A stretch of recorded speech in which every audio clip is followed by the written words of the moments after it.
Olá, meu nome é Celso Mariano, eu sou especialista em trânsito e sou diretor de educação da CETRAN, Secretaria Municipal de Trânsito. E venho falar para vocês sobre um programa muito especial que é comandado pela CETRAN em parceria com a Secretaria Municipal de Saúde. Esse programa chama-se Vida no Trânsito, Pratique essa Ideia. E é um programa muito especial porque diz respeito a você como cidadão, diz respeito à administração pública de Curitiba, mas, sobretudo, diz respeito à cidade de Curitiba, como nós tratamos o trânsito, esse conjunto de tecnologias, de invenções que foi feito para facilitar a nossa vida, mas que, de vez em quando, provoca acidentes, provoca estresse, e aí já é um prejuízo para a nossa saúde, mas os acidentes que vêm daí fazem desse prejuízo da saúde algo que realmente não queríamos. São pessoas feridas e, inclusive, pessoas que perderam 100% da saúde, ou seja, óbitos que nós temos no nosso trânsito, e é um grande esforço mundial para que isso deixe de acontecer, esse assunto que eu vou apresentar para vocês. Esse projeto tem início na OMS, a Organização Mundial da Saúde, World Health Organization, e também tem a parceria para o Brasil, para a América Latina como um todo, da OPAS, Organização Pan-Americana de Saúde. Existe no Brasil uma comissão nacional do projeto Vida no Trânsito, e a metodologia utilizada vem da GRSP, a Global Road Safety Partnership. É uma ONG suíça que desenvolveu essa metodologia na Europa. Todo esse processo é auditado por um conjunto internacional de universidades, comandada pela Johns Hopkins. Aqui no Brasil tem várias universidades, no caso do Paraná, é a PUC do Paraná quem faz esse processo. E nós temos o governo brasileiro envolvido diretamente em seu gabinete e através do Ministério da Saúde, porque esse é um assunto absolutamente que tem a ver com saúde e do qual nós queremos mudar a nossa história. Vocês devem lembrar que nós tivemos no ano de 2011 monumentos como o nosso Jardim Botânico em várias cidades do planeta iluminadas com a luz amarela, com esse chamamento, juntos podemos salvar milhões de vidas. Este é o chamamento da chamada Década de Ações para a Segurança no Trânsito, que é promovido, patrocinado, estimulado pela ONU e que trouxe como grande ferramenta o programa Vida no Trânsito. Bem, eu gostaria de mostrar para vocês, me acompanhem aqui por favor, nós vamos ver como que esse programa está estruturado, como que ele funciona e por que tem esse nome. Um pouquinho da história é importante, né, para a gente entender por que da Década de Ações. A União Europeia, entre os anos 2001 e 2010, desenvolveu o programa que serviu de base para que a ONU e a OMS criassem o chamado Road Safety in 10 Countries, RS10, é Trânsito Seguro em 10 países. Quais 10 países? Aqueles que juntos detêm 50% da violência no trânsito no mundo. Dentre eles está o Brasil na 5ª posição. Bem, esse nome RS10 no Brasil poderia causar alguma confusão, então houve um renomeamento, aí, um batizado brasileiro que pegou muito bem. Ele passa a se chamar aqui Vida no Trânsito, o nome já diz, já fala muito desse propósito, é nós olharmos para o trânsito como a solução, como fonte de vida, de funcionalidade do nosso dia a dia. É interessante pensarmos que não existe vida social sem trânsito. E esse conjunto de tecnologias que permite que o trânsito funcione vai muito bem até um ponto em que existam falhas ou na legislação, ou na aplicação da lei, ou, no que tem sido mais comum, no comportamento das pessoas. E isso requer um processo educativo consistente que faça a diferença e faça com que a gente passe a se comportar de forma mais segura. Bem, foi proposto então pelo OMS e pela ONU uma década de ações para o mundo entre os anos 2011 e 2020. E a meta é reduzir em 50% os índices de violência no trânsito. Por que essa meta de 50%? Porque a experiência na Europa fez com que países como Portugal, que em 2001 tinham um número de mortos entre 26 e 28 mortos para cada 100 mil habitantes, um número alto, aliás, é um número do Brasil nos dias de hoje, conseguisse reduzir para, nos dias de hoje, 6 mortos para cada 100 mil habitantes. É lógico que o trânsito não deveria levar nenhuma das vidas humanas do planeta, mas entre 6 e 26 eu prefiro chegar no 6, pois essa metodologia que fez países da União Europeia reduzirem em 50% na média a violência de trânsito está disponível para os países do RS10, dentre eles o Brasil e dentre as cidades Curitiba. Os números de hoje dão conta que nós matamos por ano no mundo 1.300.000 pessoas. Números bem recentes desse ano de 2012 mostram que já estamos chegando a 2 milhões. São dezenas de incapacitados precoces, dezenas de milhares de incapacitados precoces e uma violência que se equipara a várias doenças, como malária, dengue, gripe suína, ou seja, nós estamos ceifando a saúde das pessoas, às vezes em 100%, no trânsito. E isso está se tornando tão grave quanto outros motivos pelos quais as pessoas adoecem ou ficam doentes. O apelo aqui é de puro bom senso. O trânsito não foi feito para ferir para as pessoas, para tirar a nossa saúde, mas isso está acontecendo, então uma reação é extremamente importante. Queria que vocês acompanhassem comigo, então, nesses próximos quadros aqui, nós vamos mostrar um pouco do que acontece em relação à nossa violência, como está a nossa violência. A segunda causa de mortes dos 5 aos 25 anos no Brasil é do trânsito. São 40 mil mortes por ano no local do acidente, porque a metodologia utilizada até então não conta quem morre no hospital semanas ou meses depois. Nós temos aí 500 mil de pessoas feridas, 200 mil incapacitados por ano e despesas na ordem de 30 bilhões de reais. Pense bem, 30 bilhões de reais, até um número difícil de visualizar, é como se todos os cidadãos brasileiros de norte a sul, leste a oeste se reunissem fazendo uma vaquinha, como se diz popularmente, comprassem 110 mil carros populares, esses de motor 1.0 que são os mais baratos. 110 mil desses carros dá para fazer uma pilha gigantesca.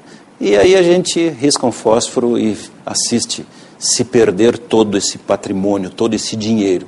É isso que nós estamos fazendo em relação aos nossos gastos com a violência no trânsito. E é claro que, enquanto um leito hospitalar está ocupado atendendo quem se machucou no trânsito, nós estamos com menos vaga para alguém que tem algum outro problema de saúde, de emergência, como um parto precoce, algum outro ferimento em casa, no trabalho e assim por diante.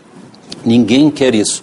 As cidades que estão desenvolvendo o programa Vida no Trânsito estão divididas nas 5 principais regiões brasileiras. Nós temos no norte Palmas, no centro-oeste Campo Grande, na região sul Curitiba, no nordeste Teresina e no sudeste Belo Horizonte. Percebam que estas são cidades que vão sediar jogos da Copa do Mundo. Esse é um dos motivos pelos quais foram escolhidas. Mas tem outros motivos. Queria-se também capitais que estivessem em todas as regiões brasileiras. No caso de Curitiba, havia uma predileção muito especial por parte do nosso Ministério da Saúde, de que Curitiba, que já goza de um preconceito positivo, onde quer que vá, onde quer que é falada, abrigasse, recebesse esse programa, desenvolvesse, porque a expectativa que os números, os resultados que saiam daqui servissem de exemplo para o mundo inteiro. E os primeiros números que estão sendo obtidos no Vida no Trânsito apontam realmente para isso. Nós temos tudo para conseguir cumprir as metas desse programa. Bem, existe um decreto municipal, o 290/12, que instituiu a Comissão Municipal Intersetorial para tratar do programa Vida no Trânsito. Por que isso é importante ou necessário? Tem que ser intersetorial porque o trânsito é naturalmente multidisciplinar. Para gerenciar, entender, interferir e conduzir o trânsito de forma eficaz, nós precisamos de várias especialidades do conhecimento humano, desde economia, sociologia, psicologia, engenharia, medicina e assim por diante.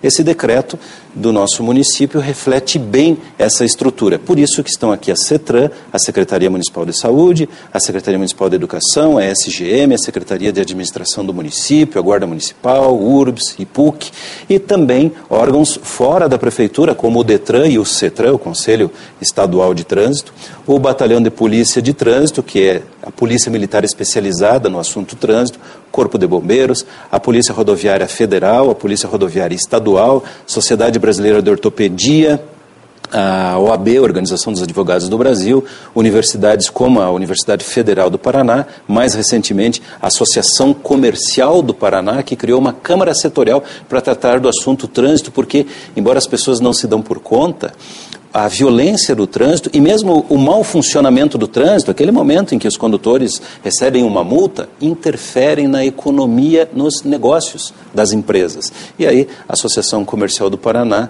se manifestou e disse, olha, isso nos interessa, nós também queremos participar do programa Vida no Trânsito.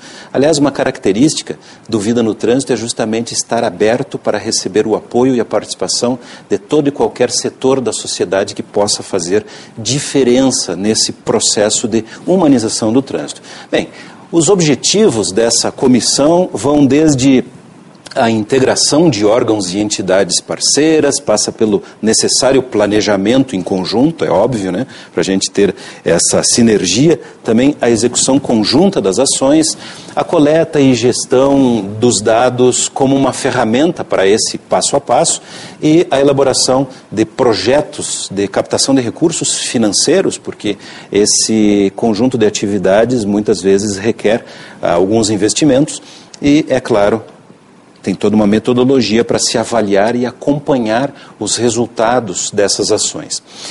Esse processo todo, ele faz parte de uma inteligência para que possamos ter eficiência no que estamos fazendo. Então, por exemplo, é fundamental sabermos como, quando, onde e por que os acidentes acontecem. Porque aí nós temos informações preciosas, como é feito no caso da aeronáutica, dos acidentes náuticos, cujos desastres são investigados até o último detalhe, para que tenhamos subsídios de, compartilhando informações com os diferentes órgãos que cuidam do assunto trânsito na cidade, possamos otimizar recursos e tomar decisões que façam realmente a diferença. Bem, o programa Vida no Trânsito em Curitiba começou, acho que a tela anterior, por favor, voltando ainda mais uma tela, nós começamos com as 9 regionais, que é como o município de Curitiba está estruturado do ponto de vista de administração. O objetivo de ir nas regionais, levar essas ideias do Vida no Trânsito, foi chegar nas entidades da sociedade civil e nos movimentos sociais, como eles estão organizados, e eles estão nas regionais, levando a seguinte mensagem, aí a estratégia do Vida no Trânsito. Seduzir e convencer os líderes comunitários a se envolverem no processo. E aqui eu queria chamar a atenção do seguinte, quem são os líderes comunitários? Pode ser o diretor da escola, pode ser o presidente do CONSEG, da Associação de Bairros, pode ser a equipe do CIPAT de uma determinada empresa, pode ser o pastor lá da igreja, não importa. As pessoas que têm acesso à população e que têm oportunidade de levar a seguinte mensagem, olha, trânsito pode se tornar muito perigoso, tem sido violento e não precisa ser assim. E tem colaborações que podem vir de você, cidadão comum. Essa foi a estratégia que nós adotamos, estratégia que, aliás, foi muito elogiada nas oficinas nacionais do programa Vida no Trânsito, porque nós estamos levando de forma organizada a mensagem de que o trânsito, para ser bom, saudável, funcional, seguro, como queremos, não depende só dos órgãos que cuidam do trânsito, depende do comportamento de cada um e de todos nós. Seguindo aqui, a grande estratégia mesmo está na questão de mexer com o senso de pertencimento das pessoas.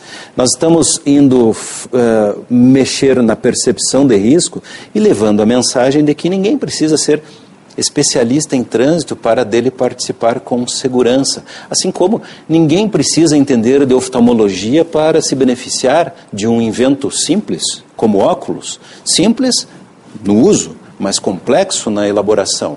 O trânsito também é assim.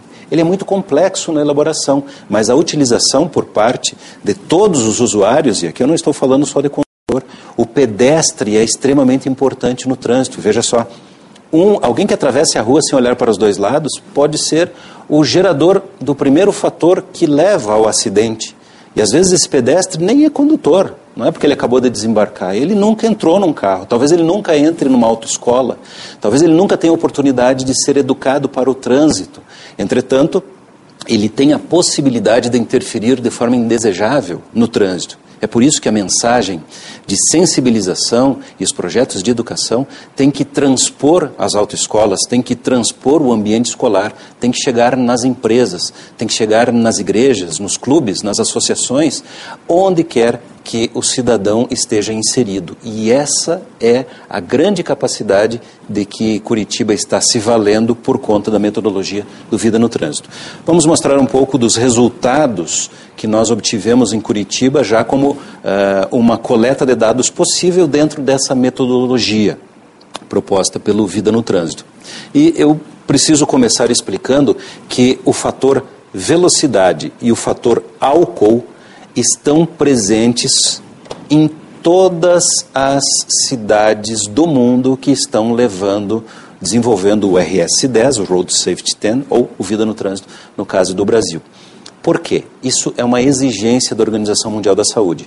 Embora não se faça dosagem etílica, o uso do famoso bafômetro para todos os condutores, e mesmo o número de abordagens para verificar documentação, enfim, é relativamente pequeno, abaixo do necessário, nós sabemos que álcool está participando da maioria dos acidentes violentos que causaram vítimas. E também sabemos que velocidade inadequada é um fator inquestionavelmente importante. Bom, isso é sabido no Brasil, imagine em países como a União Europeia, países que têm o trânsito muito seguro, como os Estados Unidos, Japão, eles têm certeza disso. É por isso que a OMS colocou como condição sine qua non todas as cidades do Vida no Trânsito observarem o fator velocidade e o fator álcool. Um detalhe, velocidade inadequada, quando a gente fala em problema de velocidade, as pessoas tendem a pensar, imaginar 100 km por hora em área urbana, 200 km por hora em rodovia, mas pense bem, 50 km por hora, parece uma velocidade amena, né? Pouquinha, pode ser uma velocidade fatal na frente de uma escola. 50 km por hora, aliás, na rodovia, também pode ser uma velocidade que gere acidente, porque os veículos todos estão acima de 80 km por hora se você entrar muito devagar. Essa percepção, esse entendimento, que não precisa ser engenheiro para entender, de que a velocidade tem que ser adequada com o fluxo da via, com os limites da via, com a quantidade de pedestres ou de cruzamentos que a via tem, é algo que qualquer um pode entender. Então, esse ponto é bastante importante. Velocidade é algo que tem que ser lembrado sempre, porque os carros correm muito. Álcool também tem que estar dissociado inquestionavelmente da direção e mesmo para quem anda a pé. E esses outros dois fatores aqui, eles são resultados de cada uma das cidades que aplicou a metodologia. No caso de Curitiba, motociclistas e pedestres são os nossos grandes problemas, ao lado de velocidade e álcool. E é para trabalhar esses problemas que nós fizemos as medições aplicando a metodologia. Também é importante, no caso de Curitiba, nós lembrarmos aqui do grande e significativo mesmo aumento da frota que tivemos entre os anos 2001 a 2011. Quer dizer, em 10 anos, nós tivemos um aumento de 73,7% na frota de veículos em Curitiba. Mas quando nós olhamos os tipos de automóveis, de veículos, nós vamos ver que automóveis aumentou 62,5%. Porém, motocicletas aumentaram 186,2% e motoneta 228%. A diferença aqui é o seguinte, moto é aquela que tem mais de 50 cilindradas no motor e cuja posição de condução é montada. E a motoneta tem menos de 50 cilindradas de potência no motor e a posição é sentada, é a famosa bis e congêneres. Observe que nós tivemos um aumento tão significativo do número de veículos em duas rodas em circulação, que isso tem um significado, uma modificação no trânsito da cidade como um todo. Bem, em 2011, infelizmente, em Curitiba, nós perdemos 321 vidas em 308 acidentes. Em alguns acidentes morre mais do que uma pessoa. Nós tivemos, nesse caso aqui, 13 acidentes onde morreram 2 pessoas. 321 mortos ao longo de um ano é algo que incomoda a CETRAN, a Secretaria de Saúde, e deveria incomodar todos os cidadãos. É um número relativamente confortável quando nós comparamos a violência do trânsito em Curitiba com outras capitais, mas não é absolutamente motivo de nós nos darmos por contentes, por satisfeitos. Até porque, quando a gente analisa os números, nós vemos que, por exemplo, nesse mapa aqui, nessa distribuição desse gráfico, nós temos aqui nessa linha, na horizontal, os dias do ano, todos os dias do ano de 2011. E aqui, na vertical, nós temos o número de mortos. Para entender esse gráfico, num determinado dia, quando a barrinha chega nesse nível aqui do 1, é porque morreu uma pessoa. Quando chega aqui no nível do 2, é porque nesse dia morreram 2 pessoas.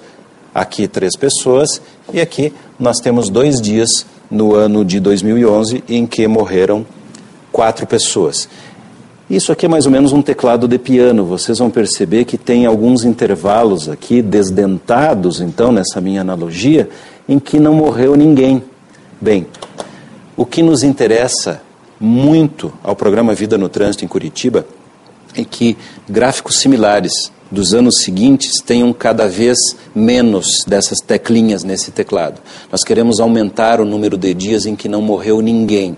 Veja, entre 2010 e 2011 já houve uma evolução. Em 2010, nós tivemos 6 dias consecutivos sem óbito no trânsito de Curitiba. Em 2011, nós aumentamos para 8. Tomara que, ao vermos os números de 2012, constatemos que aumentou para 10, para 15, até nós chegarmos ao ponto de termos 365 dias no ano sem morte no trânsito de Curitiba. Os números de 2011 nos mostram que a cada semana morreram 6 pessoas no nosso trânsito, o que realmente é preocupante. Nesse outro gráfico, nós estamos relacionando a hora do dia com o número de acidentes. Então dá para perceber aqui que nós iniciamos aqui à meia-noite com um nível relativamente alto, temos aqui ao meio-dia e principalmente aqui às 3 da tarde nós temos uma baixa bastante significativa. Isso quer dizer que o horário menos violento do dia, na média, no ano 2011 foi às 3 da tarde e nós temos um pico aqui por volta a partir das 19 horas. Esse gráfico aqui permite que a gente tire algumas conclusões. Qual hora do dia é mais provável que você venha a se machucar no trânsito? E é natural que no final do dia e depois, principalmente mais próximo da meia-noite, a hora que o pessoal saiu do serviço e está se deslocando, é compreensível. Depois vai para o restaurante, vai para a balada e aí nós temos um novo pico a partir da meia-noite. São horários extremamente perigosos e a gente saber disso faz diferença porque permite aos órgãos que cuidam do trânsito reforçar esses horários. Permite, por exemplo, às empresas estudarem horários alternativos de entrada e saída de funcionários, idem para as escolas e assim por diante. Você mesmo, quando tem, em alguns dias da semana, se é que tem, isso não é um privilégio de todas as pessoas, possibilidade de mexer no horário em que você sai para as ruas, você poderia estar se beneficiando dessa informação. Aqui nós estamos relacionando o número de óbitos com a faixa etária. E aqui podemos constatar que na faixa etária de menos de 1 ano em 2011, em Curitiba, tivemos um óbito. Na faixa etária de 1 a 4 anos, outro óbito. De 5 a 9 anos, 2, e assim por diante. Veja o destaque aqui, na faixa dos 20 a 29 anos, 75 pessoas dos 321 que morreram estavam nessa faixa etária. Essa distribuição é mais ou menos normal, assim, equivalente ao que acontece em qualquer cidade brasileira, mas há uma particularidade aqui em Curitiba. Nessas faixas etárias aqui, dos 50 aos 59 e mais de 60, nós temos um número exageradamente elevado de óbitos no trânsito, o que é um indicativo de que nós estamos seletivamente ferindo e matando muitas pessoas de idade mais avançada. A violência no trânsito no mundo inteiro tem por característica a faixa etária mais jovem. E em números absolutos ainda é. Mas essa particularidade aponta para a necessidade de uma investigação um pouco mais detalhada no caso de Curitiba. Nesse outro gráfico nós comparamos a condição da vítima, como que a vítima estava quando aconteceu o acidente. Então nós vemos aqui que a maioria estava a pé. Dos 321, 128 estavam a pé, 99 estavam em moto e assim por diante. O que revela que a violência do trânsito em Curitiba, no ano de 2011, tem um foco particularizado com o pedestre. O que é uma informação extremamente preciosa, é isso que eu queria que vocês que estão nos assistindo entendessem, porque aí os órgãos de trânsito podem estabelecer políticas focadas nos problemas maiores numa primeira etapa, até que ele deixe de ser o problema maior. E aí a gente pode seletivamente, de forma organizada e inteligente, aproveitando melhor os recursos, fazer uma evolução, uma humanização do trânsito. Que idade tinham as vítimas de atropelamento? Então aqui nós estamos relacionando o número de atropelamentos com a faixa etária. No gráfico anterior eram todos, aqui é só atropelamento. E aqui então salta aos olhos essa questão aqui das faixas etárias mais avançadas. Acima de 60 anos, do grupo dos que morreram atropelados em Curitiba, está o maior grupo. Ou seja, numa cidade, como todas as cidades brasileiras, né, cuja a longevidade está aumentando, a faixa etária da população está migrando para um perfil, né, de maior parte da população nessa faixa etária, nós temos um grande problema. Talvez os nossos idosos, os nossos velhinhos, apesar de 60 anos, né, tem gente muito jovem ainda com 60 anos, estão se expondo mais ao risco no trânsito, talvez atravessando a rua sem olhar para os lados. Talvez os nossos condutores estejam faltando mais com o respeito, com a consideração com as pessoas mais idosas. De qualquer forma, saber disso faz a diferença. E nós estamos todos num esforço muito grande tentando modificar esse quadro, dando atenção a esses grupos especiais. Aqui nós estamos questionando, então, dos idosos que morreram atropelados, que tipo de veículos os feriram. E nós descobrimos aqui que automóveis é o primeiro grupo e moto é o segundo grupo, com grande destaque para automóveis. Nas abordagens que a gente da Secretaria de Saúde e de Trânsito tem feito sobre o Vida no Trânsito, nós temos até feito uma brincadeira com o público que está lá, fazendo a seguinte correlação. Curitiba tem muitos cachorros. E como você já deve ter visto, tem cachorro que aprende a atravessar a rua com segurança, ele olha para os lados, fica ligado, se os veículos estão vindo, alguns chegam ao requinte de atravessar só na faixa. Cachorros, estamos falando dos canídeos, que são mamíferos com uma inteligência sabidamente muito menor do que a nossa, seres humanos. Pois eu desconfio que morrem mais velhinhos, seres humanos atropelados em Curitiba do que cachorros. Tem alguma coisa errada nesse processo. E aqui, é claro, nós temos que falar em fiscalização, nós temos que falar em soluções de engenharia que ajudem a diminuir essas situações de risco, mas nós temos que falar em educação, nós temos que falar em percepção de risco, em mudança de comportamento. Por isso que nós estamos batendo nessa tecla de que um líder comunitário, no ambiente da empresa, na igreja, no clube, na roda de amigos, falar sobre isso, lembrar que olhar para os dois lados antes de atravessar a rua é algo que pode fazer diferença na vida do seu interlocutor, do seu amigo, às vezes do seu pai, do seu avô ou do seu filho, afinal essa informação vale para todos os cidadãos, pode fazer toda a diferença. Você pode estar salvando a vida de uma pessoa e contribuindo para que o trânsito realmente melhore. Bem, onde que acontecem os acidentes de trânsito em Curitiba? Aqui nós temos um mapa da nossa cidade e uma lista, uma distribuição dos acidentes por tipo de acidente na cidade de Curitiba, dados de 2011. Então, olhando para o mapa, você vai perceber que aqui onde tem um pontinho vermelho, significa que aconteceu um atropelamento. Tem 118 desses pontos nesse mapa. Ou seja, são 118 cidadãos em Curitiba, não necessariamente moradores de Curitiba, mas que se acidentaram aqui, que morreram na violência do trânsito do ano de 2011. Bem, quando nós vamos nas regionais, eu trouxe aqui o exemplo da regional matriz, a região central da cidade, nós mostramos não o mapa da cidade inteira, mas o mapa da regional. E fica muito fácil daí de alguém, um líder comunitário ou um morador, identificar, olha no mapa e diz, puxa, mas eu moro aqui, nossa, pertinho, a 5 quadras da minha casa, aconteceu um atropelamento. A X quadras da minha casa teve aqui uma colisão, teve outra colisão aqui. Isso mexe com o senso de pertencimento do cidadão. Primeiro do líder comunitário e depois do cidadão comum. Com certeza está mexendo com a sua cabeça nesse momento.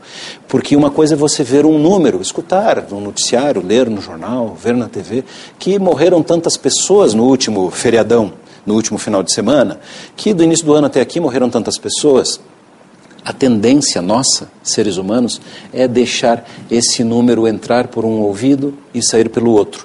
Agora, quando você vê onde aconteceu o acidente, e você identifica que é a 2, 3 quadras da sua casa, da escola onde estuda seu filho, da empresa onde você trabalha, então começa a acontecer alguma coisa dentro da cabeça e do coração da gente que diz, opa, eu não quero isso para mim.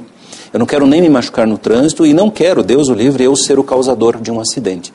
Pois saiba que todos nós estamos no chamado grupo de risco do trânsito.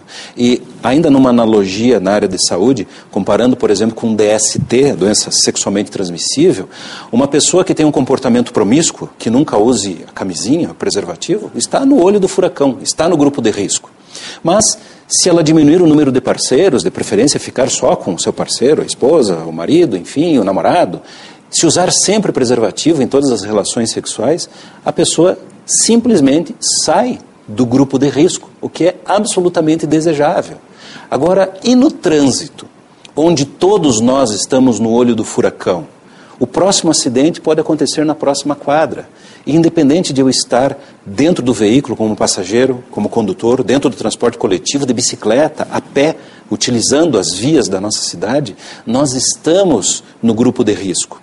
E não existe, infelizmente, para o trânsito, um preservativo, uma camisinha, que nos ajude a sair do grupo de risco simplesmente por utilizá-la. Existem vários dispositivos. O cinto de segurança, por exemplo, poderia ser comparado com a camisinha, de fato. Se você está com o cinto de segurança e houver uma desaceleração brusca do veículo onde você está protegido. Mas, às vezes, você está protegido de um mal maior, mas não de se machucar, porque, às vezes, uma colisão muito forte extrapola os limites da engenharia. É por isso que não há solução melhor do que mudar aqui dentro. Passar a se comportar de forma segura. Perceber os riscos do ambiente já faz toda a diferença. Antes de sair de casa, você tirar 5 segundos para pensar, bom, agora eu vou para o trânsito, lá é perigoso. Eu sou condutor, nesse momento eu preciso de todas as minhas habilidades cognitivas, de todos os meus conhecimentos, a minha excelência neuromotora desse corpo maravilhoso que a natureza me deu e que eu fico muitas vezes desperdiçando energia, querendo fazer várias coisas enquanto estou ao volante, preocupado, pensando, conversando, ligando ao celular, digitando num smartphone, que são as barbaridades que nós vemos aí todos os dias. Digo para vocês, com a experiência de quem já tem 16 anos nessa área de educação para prevenção no trânsito, que nós podemos ter a melhor legislação, os melhores órgãos de trânsito, os melhores agentes. Enquanto o usuário do trânsito não se comportar de forma adequada, nós teremos problemas no trânsito e, infelizmente, teremos violência no trânsito. Queria mostrar ainda para vocês que o programa Vida no Trânsito traz uma inteligência de 4 passos.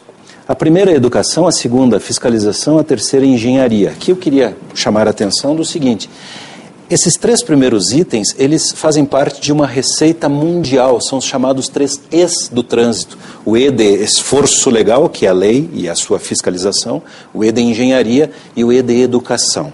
Bem, nós precisamos que esses 3 E's que fazem um tripé, e como todo tripé, eles têm que ter a mesma proporção, estar na mesma condição, eles garantem você compreender o trânsito e o trânsito ser tratável. E também dão soluções para que o trânsito funcione bem. Nós precisamos sim de um freio que funcione quando o condutor precisar reduzir a velocidade. Precisamos de um motor potente que garanta uma ultrapassagem segura numa viagem na rodovia. Nós precisamos de uma lâmpada de semáforo que acenda da cor correta naquele momento, para determinar, sem sombra de dúvida, de quem é a preferência ao transpor o cruzamento naquele momento. Semáforos, freios, motores, tudo isso são soluções da engenharia. Nós precisamos ter uma regra para quem descumpre as regras. Então tem que ter a regra para dizer como é e tem que ter a regra para dizer o que se faz quando não é obedecida. Comparando aí com o futebol, pense bem, próxima partida do Campeonato Brasileiro. Imagine que os dois times vão entrar em campo, mas o trio de arbitragem não estará presente. Eu devo imaginar, né, como vai ser o jogo. E veja que todos os jogadores são profissionais e conhecem as regras. Então, é por isso que, quando se fala em fiscalização, ela não pode ser dissociada do conjunto de regras, das leis. Nós precisamos ter leis e as leis precisam ser aplicadas, porque senão não funciona, nem no futebol, muito menos no trânsito. Mas tudo isso fica inócuo se o cidadão resolver não respeitar o sinal vermelho, por exemplo. Porque se eu resolver furar o sinal vermelho, a engenharia não foi até esse ponto. Se ao invés de acender a luz vermelha levantasse uma muralha na frente do meu carro, aí sim, seria uma solução de engenharia que me impediria de transpor o cruzamento quando isso não é adequado. Mas isso não é feito por causa dos custos e por conta de outros problemas que poderiam advir daí. Então a engenharia se limita a dar a estrutura e mostrar como que funciona. Bom, mas nós temos a fiscalização, que vai imputar uma multa gravíssima, nesse caso, para mim, condutor que transpôs o sinal vermelho. Mas veja que a força legal só serve para me penalizar tentando mudar meu comportamento depois que eu já transpus o cruzamento. Ao furar o sinal vermelho, eu posso ter gerado um acidente que tenha ceifado a minha vida ou de outras pessoas. Veja, quando nós estamos nos aproximando de um cruzamento com semáforo e fica verde, nós queremos transpor o cruzamento no verde com a tranquilidade que não vai ter um maluco como eu furando o sinal vermelho. Isso é comportamento. Não há fiscalização nem engenharia que resolva isso. Por isso que esses 3 fatores são os primeiros dessa lista, mas eles não ficam só aqui. Nós temos aqui o chamado projetos especiais e os sistemas de melhoria contínua. No programa Vida no Trânsito, e aí está a inteligência desse programa, além de aplicar este beabá dos 3 Es, nós precisamos entender como que as coisas funcionam. Nós precisamos interferir, nós precisamos de um sistema de melhoria contínua e de projetos especiais. Por quê? Porque ao saber onde, como e quando acontecem os acidentes, eu posso determinar que o cruzamento A requer mais mudanças de engenharia do que de educação.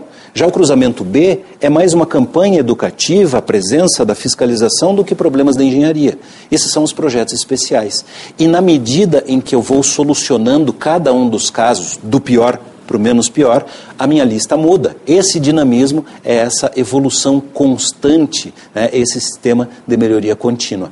É por isso que esse programa se adapta muito bem para pequenas e grandes cidades. E é por isso que ele está servindo muito bem a Curitiba.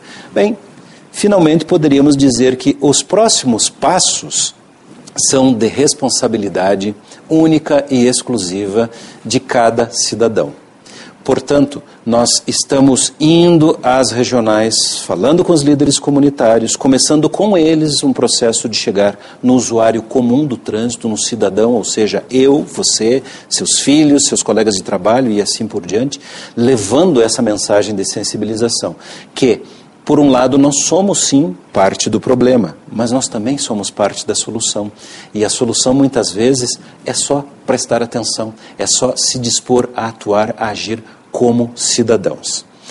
Eu me despeço deixando para vocês a mensagem e o apelo de que façam cada um a sua parte no trânsito, conversem sobre esse assunto com todas as pessoas com quem você tem contato e dizendo que em Curitiba a coordenação do Vida no Trânsito é compartilhada pela CETRAN, do qual eu faço parte, ao lado da Maura Moro, que é pedagoga conhecida no Brasil inteiro nessa área de educação de trânsito, e na Secretaria de Saúde, a Vera Lídia e a Simone são os nossos braços direitos no processamento, na coleta dessas informações e nesse progresso intensivo que nós estamos buscando e já obtendo na humanização do trânsito de Curitiba.